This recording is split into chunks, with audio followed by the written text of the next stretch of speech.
الحمد للہ وکفى وسلام علی عبادہ الذین اصطفى الحمد للہ وحدہ والصلاة والسلام علی من لا نبی بعدہ ولا رسول بعدہ ولا معصوم بعدہ ولا امت بعد امتی ولا کتاب بعد کتابی اما بعد اعوذ باللہ من الشیطان الرجیم بسم اللہ الرحمن الرحیم یا ایہا الناس قد جاءتکم موعظۃ من ربکم وشفاء لما فی الصدور وہدی ورحمۃ للمؤمنین قل بفضل اللہ وبرحمتہ فبذلک فلیفرحوا هو خیر مما یجمعون قال النبی صلی اللہ علیہ وآلہ وسلم تبارک بالقرآن فإنہ کلام اللہ وخرج منہ وقال علیہ الصلاة والسلام ان اللہ یرفع بهذا الكتاب اقواما ویضع به آخرین او کما قال صلی اللہ علیہ وآلہ وسلم سبحانک لا علم لنا الا ما علمتنا انک انت العلیم الحکیم اللہم صل علی محمد فی اول کلامنا اللہم صل علی محمد فی اوسط کلامنا اللہم صل علی محمد فی آخر کلامنا درود شریف پڑھ اللہم صل علی محمد عبدک ورسولک وصلی علی المؤمنین والمؤمنات والمسلمین والمسلمات۔ یہاں ہم سب کا مل بیٹھنا درس قرآن پاک کے حوالہ سے ہے۔ پہلے تو یہ دعا فرمائیں کہ اللہ رب العزت ہم سب کو قرآن پاک کا فہم نصیب فرما دے۔ آپ نے ایک نام سنا ہوگا، حضرت عبداللہ بن عباس رضی اللہ عنہما۔ یہ تمام صحابہ میں سب سے بڑے مفسر قرآن ہیں۔ صحابہ اکرام میں دو صحابی بڑے مفسر قرآن ہیں، ایک حضرت عبداللہ بن مسعود رضی اللہ تعالیٰ عنہ اور دوسرے عبداللہ بن عباس رضی اللہ عنہما۔ حضرت عبداللہ بن مسعود رضی اللہ تعالیٰ عنہ یہ وہ صحابی ہیں جنہیں رسول اللہ صلی اللہ علیہ وآلہ وسلم نے خود 86 صورتیں سکھائی۔ کتنی جی؟ 86 صورتیں۔ اور یہ انتہائی دبلے پتلے اور کمزور صحابی تھے عبداللہ بن مسعود رضی اللہ تعالیٰ عنہ۔ آپ کی توجہ کے لیے ایک بات عرض کرنا چاہتا ہوں۔ عبداللہ بن مسعود رضی اللہ تعالیٰ عنہ جب کلمہ نہیں پڑھا تھا تو رسول اللہ صلی اللہ علیہ وسلم گزر رہے تھے، بکریاں چرا رہے تھے، تو آپ نے فرمایا کہ دودھ دو گے ہمیں؟ تو کہنے لگے کہ یہ بکریاں میری نہیں ہیں، یہ بکریاں میری نہیں ہیں۔ تو آپ نے فرمایا کوئی ایسی بکری لے آؤ کہ جس میں دودھ نہ ہو تو ہم خود کر لیں۔ اب وہ ایک بکری لے کر آئے، رسول اللہ صلی اللہ علیہ وآلہ وسلم نے اپنا دست نبوت اس بکری پہ رکھا، دودھ جاری ہو گیا۔ کیا ہوا ہے آپ کو؟ پریشان ہیں آپ؟ میں بھی آپ کا ساتھی ہوں، دوبارہ سن لیں، شاید آپ کو سمجھ نہ آیا ہو۔ رسول اللہ صلی اللہ علیہ وسلم نے اپنا دست نبوت رکھا، دودھ جاری ہو گیا۔ اس پہ کیا کہتے ہیں؟ جزاک اللہ۔ جیسے ہی آپ نے دست نبوت رکھا تو کیا ہوا؟ دودھ جاری ہو گیا۔ اب میں اور آپ تو کہتے ہیں سبحان اللہ بس، لیکن عبداللہ بن مسعود رضی اللہ نے یہ نہیں کہا۔ جب آپ نے ہاتھ رکھا، دودھ جاری ہوا، کہتے ہیں مجھے بھی سکھائے نا کہ ہاتھ رکھ کے دودھ کیسے جاری ہوتا ہے، مجھے بھی سکھائے نا کہ کیسے ہاتھ رکھ کے دودھ جاری ہوتا ہے، مجھے بھی سکھائیں۔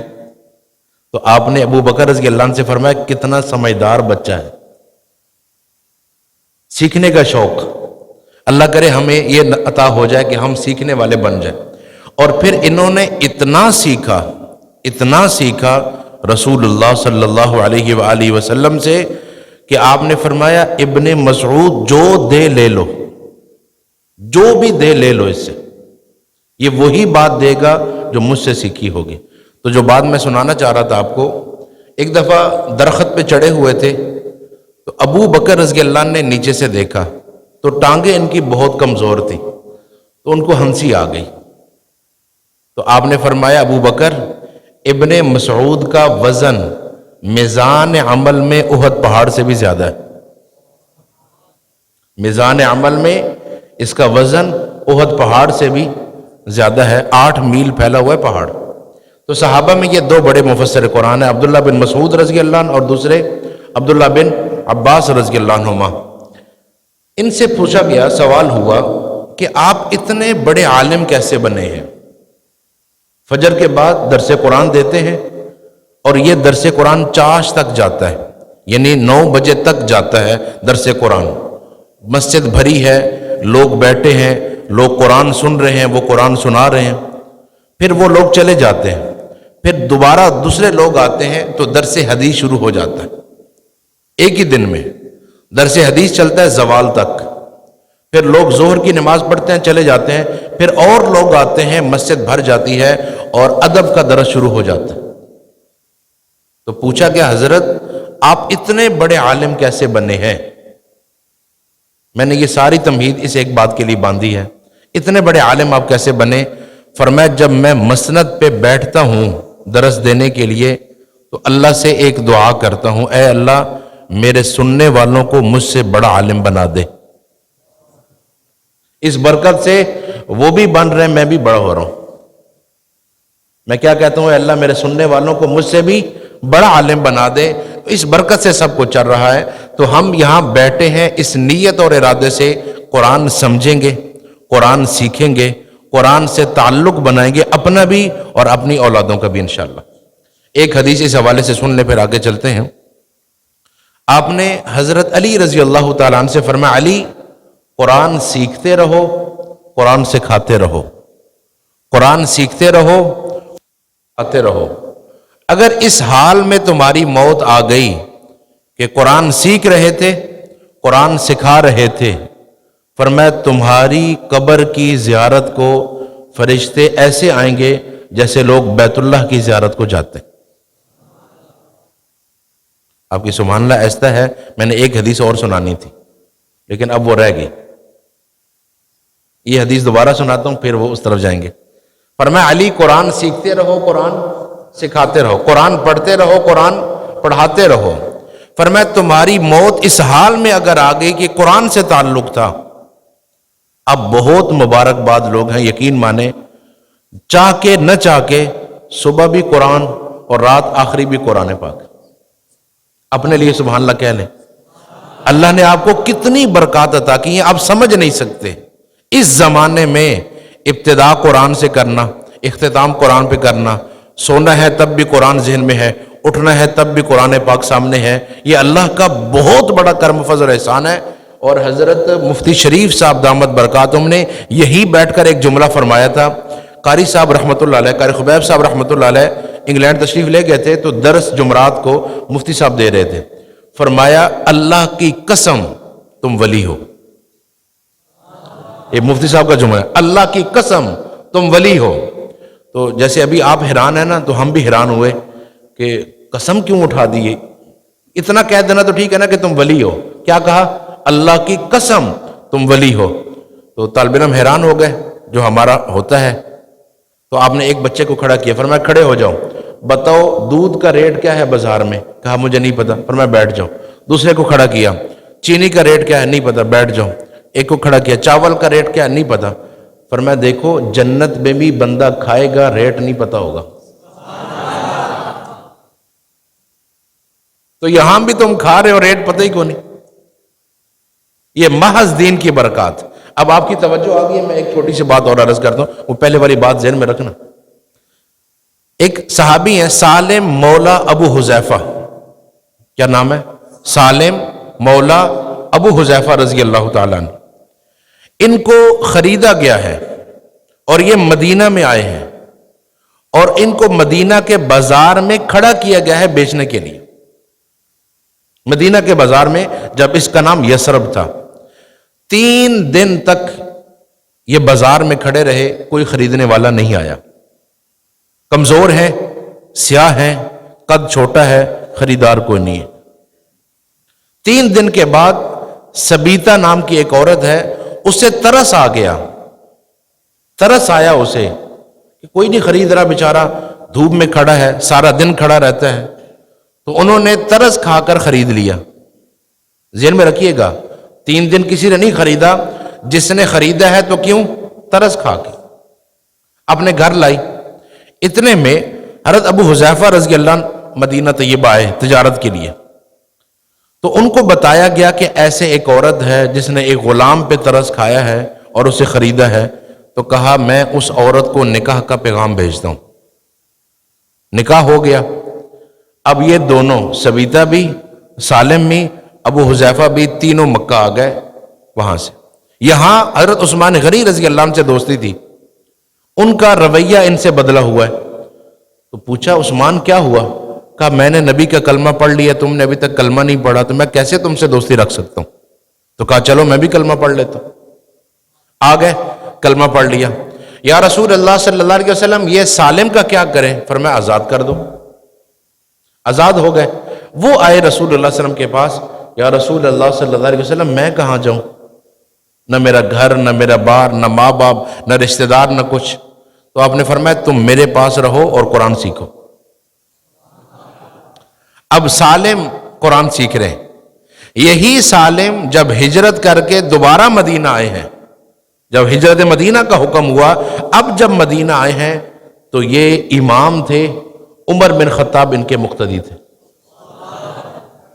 تو رو پڑے، فرمانے لگے قرآن کی عزت دیکھو، کل میں اسی بازار میں کھڑا تھا، کوئی خریدنے والا نہیں تھا، آج اللہ نے مصلی امامت پہ کھڑا کر دیا۔ اب اپنا مقام سمجھے، قرآن سے تعلق کی وجہ سے اللہ نے کیا برکات اور مقامات دیے آپ کو۔ تو کیا عرض کر رہا تھا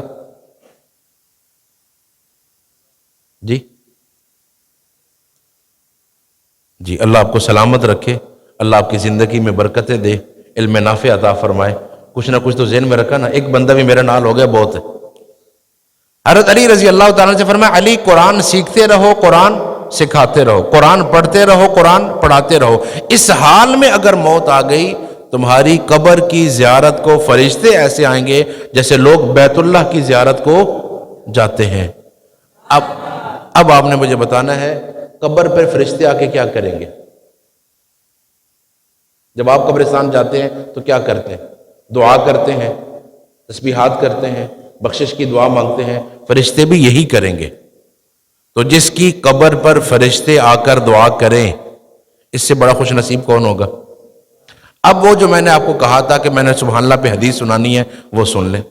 تفسیر کبیر میں سورۃ اخلاص کی تشریح میں امام رازی رحمۃ اللہ علیہ نے حدیث نقل کی ہے، معاویہ بن معاویہ اللیثی رضی اللہ تعالیٰ عنہ، ایک امیر معاویہ رضی اللہ عنہ، یہ الگ صحابی ہیں۔ یہ معاویہ بن معاویہ اللیثی الگ صحابی ہیں، معاویہ بن قرہ الگ صحابی ہیں۔ 14 صحابہ ہیں جن کا نام معاویہ ہے۔ کتنے ہیں جی؟ 14۔ اور زبان رسالت سے جو نام نکل جائے اس کا معنی غلط نہیں ہو سکتا، یہ ہو ہی نہیں سکتا، یہ ذہن سے نکال دے۔ دیکھیں حارث بن زرار کی بیٹی آئی ہے رسول اللہ صلی اللہ علیہ وسلم کے نکاح میں، نام ہے برہ۔ کیا نام ہے؟ برہ۔ آپ نے فرمایا نہیں، آج کے بعد یہ جویریہ ہے۔ تو جو ام المومنین ہے جویریہ بنت حارث رضی اللہ تعالیٰ عنہ، ان کا اصل نام کیا تھا؟ برہ۔ آپ نے نام تبدیل کر دیا سننے کے بعد۔ اگر معاویہ نام پر حال ہوتا، میرے نبی کی زبان سے یہ نام کبھی نہ نکلتا۔ کوئی دلیل نہیں چاہیے ہمیں، کوئی دلیل نہیں چاہیے، جب زبان رسالت سے آ گیا ہے یہ دلیل کافی ہے۔ اس کے بعد کوئی دلیل چاہیے؟ جی دلیل یہی سب سے بڑی ہمارے پاس ہے کہ آپ کی زبان سے نکلا ہے معاویہ۔ خیر، تو معاویہ بن معاویہ اللیثی رضی اللہ عنہ کا جانا ہوا مدینہ میں، انتقال مدینہ میں ہو رہا ہے، اور رسول اللہ صلی اللہ علیہ وسلم تبوک میں ہے، 1000 کلومیٹر کا فاصلہ، اور جبرائیل امین وہاں آئے آپ کے پاس، یا رسول اللہ صلی اللہ علیہ وسلم معاویہ کا جانا ہوا دنیا سے۔ تو فرمایا جبرائیل صحابہ تو اور بھی گئے، تم مجھے بتانے کیوں آئے ہو؟ کہا جی میں اکیلا نہیں آیا، 70,000 فرشتے ان کے جنازے کے لیے آئے ہیں۔ کتنے؟ اب آپ نے سبحان اللہ ایسا پتہ کیوں کی ہے کہ آپ کو ایک اور حدیث نہیں پتا؟ پتہ ہے لیکن ابھی توجہ ادھر نہیں ہے۔ 40 ایمان والے جس کے جنازے میں آ جائیں کیا ہوتا ہے؟ یار آپ تو بول لو، کیا ہو جاتا ہے؟ بخشش۔ 40 ایمان والے، تو جس کے جنازے میں 70,000 فرشتے آ جائیں،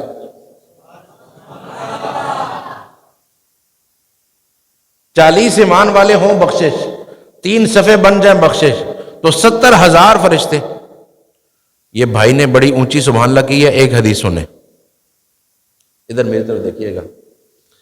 کتاب ہے مسند امام اعظم، کیا نام ہے؟ یہ کن کی ہے؟ امام اعظم ابو حنیفہ رحمۃ اللہ علیہ کی روایات کو جمع کیا گیا، اس میں کتاب الجنائز ہے۔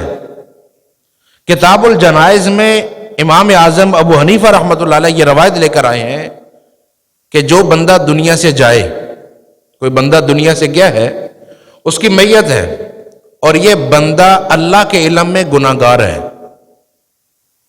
ذہن میں رکھیے گا، اللہ کے علم میں گناہگار ہے، میت پڑی ہے، ایک بندہ آتا ہے کہتا ہے یہ بہت اچھا تھا، دوسرا آتا ہے یہ بہت اچھا آدمی تھا، تیسرا آتا ہے یہ بہت اچھا تھا، چوتھا آتا ہے یہ بہت اچھا تھا۔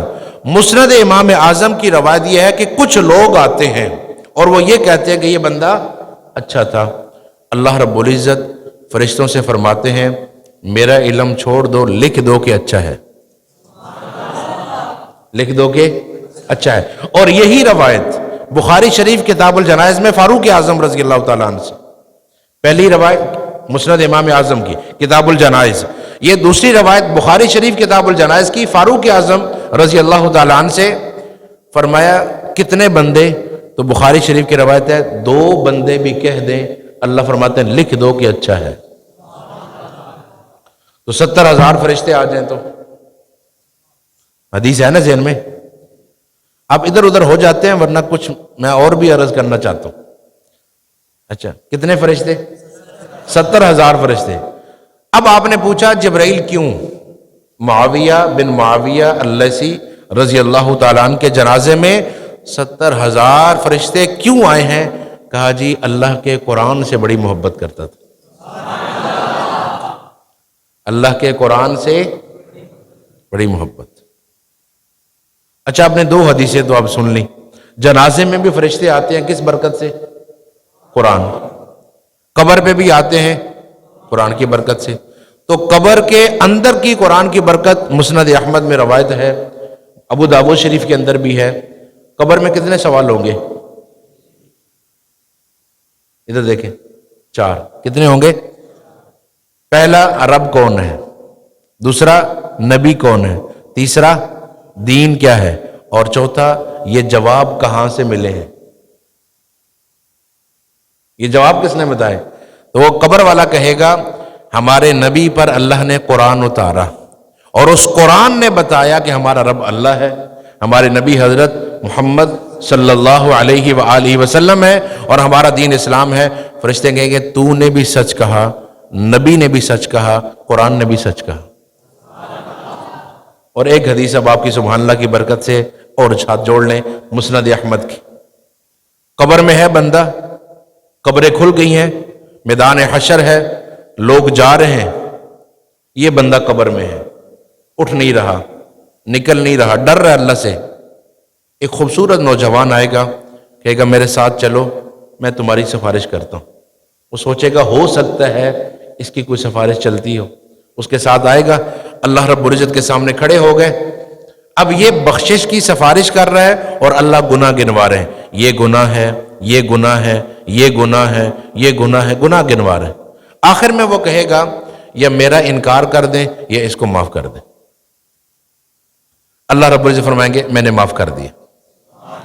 اب یہ اسے لے کر آئے گا جنت کے دروازے پر کہ یہ جنت ہے، اندر داخل ہو جائے۔ وہ کہے گا ایک بات ہے، میرے ماں باپ میرے کام نہیں آئے، میری اولاد کام نہیں آئی، میری بیوی نے ساتھ چھوڑ دیا، بھائی میرے ساتھ نہیں رہے، دوست احباب سب چھوٹ گئے مجھ سے، آپ کون ہو جو اس دن جنت کے دروازے تک لا رہے ہو؟ کہے گا میں تیرے قرآن کی تلاوت ہوں، دنیا میں تو نے نہیں چھوڑا، اس وقت تک نہیں چھوڑوں گا جب تک کہ جنت میں داخل نہ کر دوں۔ تو اس ساری محنت کا مقصد یہ ہے کہ ہم سب کا تعلق قرآن پاک سے ہو جائے۔ اب آخری بات اس حوالے سے پھر انشاءاللہ آج کے درس کا اختتام کرتے ہیں۔ قرآن پاک میں آپ نے یہ بارہا پڑھا ہے اِلَّا الَّذِينَ آمَنُوا وَعَمِلُوا الصَّالِحَاتِ، ان الذین آمنوا قرآن پاک میں یہ بار بار آتا ہے. حضرت امام اہل سنت شیخ الحدیث و تفسیر شیخ سرفراز خان صفتر صاحب رحمۃ اللہ علیہ ذخیرۃ الجنان میں یہاں ایک نقطہ لکھتے ہیں، اور حضرت کی محنت کے 50 سال ہیں، قرآن کی محنت کے حضرت کے 50 سال. تو آپ کو وہ نقطہ سننے کے بعد سمجھ آئے گا کہ 50 سال کی محنت کا نچوڑ حضرت نے ایک نقطے میں دیا ہے. فرمایا قرآن پاک میں جہاں بھی اللہ نے جنت کا ذکر کیا ہے تو اس سے پہلے 2 شرطیں رکھی ہیں، ایمان اور اعمال. ایمان اور اعمال. حضرت فرماتے ہیں خلاصہ یہ ہے، عقیدہ ٹھیک ہو، عمل سنت کے مطابق ہو. عقیدہ ٹھیک ہو، عمل سنت کے، عقیدہ ٹھیک ہو، عمل سنت کے، عمل ٹھیک ہو، عقیدہ سنت کے مطابق ہو. یہ پورے قرآن کا خلاصہ ہے. یہ 2 چیزیں، آپ کا عقیدہ ٹھیک ہونا چاہیے اور آپ کا عمل سنت کے مطابق ہونا چاہیے. اب جو حضرت نے دلیل دی ہے وہ سنیے، پھر حضرت کی بات. فرمایا قرآن پاک میں اللہ رب العزت نے ایک آیت اتاری، اور اتاری تب جب مکہ والوں نے سوال کیا. وہ آپ نے سنی ہوئی ہے، صرف اس کے کچھ الفاظ سنیے گا. مکہ والوں کو رسول اللہ صلی اللہ علیہ وآلہ وسلم نے دعوت دی، میرا کلمہ پڑھو، ایمان لاؤ، مجھے اللہ کا نبی مانو تب جنت میں جاؤ گے. کلمہ نہیں پڑھتے، ایمان نہیں لاتے، مجھے اللہ کا نبی نہیں مانتے، جنت میں نہیں جا سکتے. مکہ والے کہنے لگے ایک بات تو بتاؤ، جب ہم اپنے حلال پیسوں سے بیت اللہ کی تعمیر کریں، آگے ذہن میں سورہ توبہ پہنچ گئے، جب ہم نے حلال پیسوں سے ہم بیت اللہ کی تعمیر کریں، ہم اپنے حلال پیسوں سے حاجیوں کی خدمت کریں، ان کے لیے مہمان خانے بنائیں اور ان کو ستو پلائیں اور آب زمزم میں شہد ڈال کے پلائیں.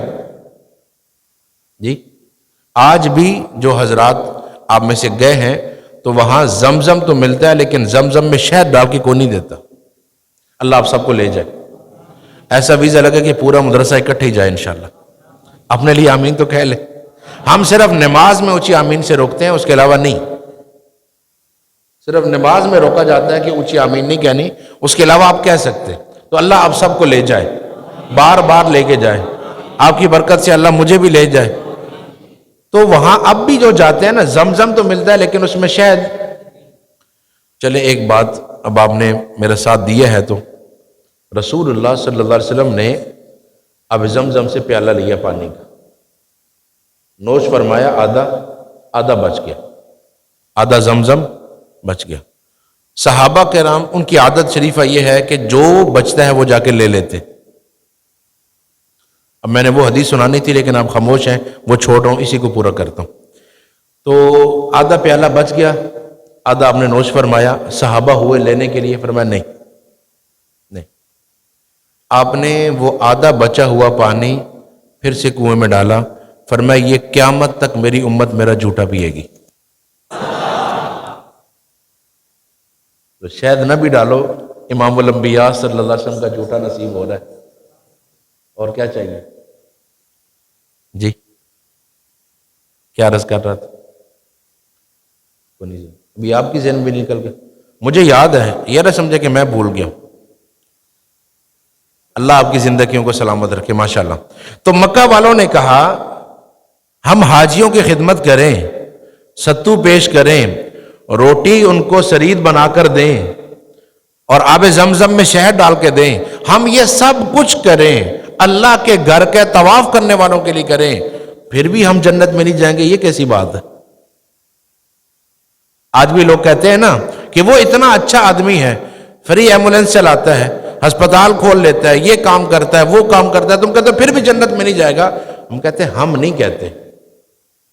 مفتی تقی عثمانی صاحب دامت برکاتہم فرماتے ہیں کہ میں جہاز میں بیٹھا تھا، میرے ساتھ ایک بندہ بیٹھا تھا اور بڑی دیر سے مجھے دیکھ رہا تھا، میں اپنا مطالعہ کر رہا تھا. تو کافی دیر دیکھنے کے بعد کہتے ہیں اس نے ایک عجیب سا سوال کیا مجھ سے. کہتا ہے کہ تم یہ مولوی حضرات دین کے ٹھیکیدار ہو، جسے چاہو مسلمان بنو، جسے چاہو کافر بنا دو. تم دین کے ٹھیکیدار ہو، جسے چاہو مسلمان بنو، جسے چاہے کافر بنا دو. تو تقی عثمانی صاحب دامت برکاتہم ہیں، فرمایا بھائی نہیں، ہم ٹھیکیدار نہیں ہیں، ہم چوکیدار ہیں، صرف شناختی کارڈ دیکھ کر یہ بتاتے ہیں کہ بندہ اندر آ سکتا ہے یا نہیں۔ ہمارا کام اتنا سارا، ہم یہ نہیں کہتے کافر کون ہے مسلمان کو، یہ نہیں، ہم کیا کرتے ہیں، ہم چوکیدار ہیں۔ چوکیدار کا کام یہ ہے کہ شناختی کارڈ دے کے پھر اجازت دے کہ بھائی اندر آ سکتا ہے یا بھائی، اتنا سارا کام ہے ہمارا۔ انہوں نے کہا ہم حاجیوں کی خدمت کریں، پانی پلائیں، بیت اللہ کی تعمیر، من بنا للہ مسجدا بنا اللہ لہ بیتا فی الجنہ، تو پھر بیت اللہ۔ جب انہوں نے یہ بات کی نا تو اللہ نے فرمایا اجعلتم سقایت الحاج وعمارت المسجد الحرام کمن آمن باللہ والیوم الآخر۔ میرا نبی سچ کہہ رہا ہے، حاجیوں کو پانی پلاؤ، مسجد حرام بناؤ، جب تک ایمان نہیں ہوگا، عقیدہ ٹھیک نہیں ہوگا، جنت نہیں ملے گی۔ تو حضرت نے پہلی تو یہ آیت پڑھی، یہ آیت سمجھ آ گئی۔ پہلے ضرورت یہ ہے کس چیز کی کہ آپ کا عقیدہ ٹھیک ہونا چاہیے۔ فرمایا دوسری بات، مشہور حدیث آپ نے بارہا سنی ہے، ایک فاحشہ بدکار عورت آئی تھی کنویں پہ پانی پینے کے لیے، آگئی ذہن میں؟ جب وہ نکلی تو ایک دیکھا جانور ہے، چھوٹا ہے، اور وہ بھی پیاس سے زمین کو چاٹ رہا ہے۔ وہ پھر اتری، اپنے موزے میں پانی بھرا، اس کتے کو پانی پلا دیا۔ اس پانی پلانے پر اللہ نے اس کی بخشش فرما دی۔ اب حضرت کا جملہ سنیں، پھر انشاءاللہ بات مکمل کرتے ہیں۔ حضرت فرماتے ہیں، امام اہل سنت رحمۃ اللہ علیہ فرماتے ہیں، اس آیت اور حدیث نے ہمیں یہ بات سمجھا دی، عقیدہ ٹھیک ہو، بندہ کتے کو پانی پلائے تب بھی بخشش ہو جاتی ہے، اور عقیدہ خراب ہو، حاجی کو بھی پانی پلائیں تب بھی نہیں ہوتی۔ عقیدہ ٹھیک ہو، اپنے محلے کی مسجد میں اینٹ لگا دیں تب بھی جنت میں محل بن جاتا ہے، اور عقیدہ خراب ہو، بیت اللہ میں حلال پیسوں سے اینٹ لگائیں تب بھی محل نہیں بنتا۔ اور اللہ نے فرمایا حتی یلج الجمل فی سم الخیاط، سوئی کے چھوٹے سوراخ سے جیسے اونٹ نہیں گزر سکتا، یہ بد عقیدہ آدمی جنت میں بھی نہیں جا سکتا۔ اللہ ہم سب کو عمل کی توفیق نصیب فرمائے۔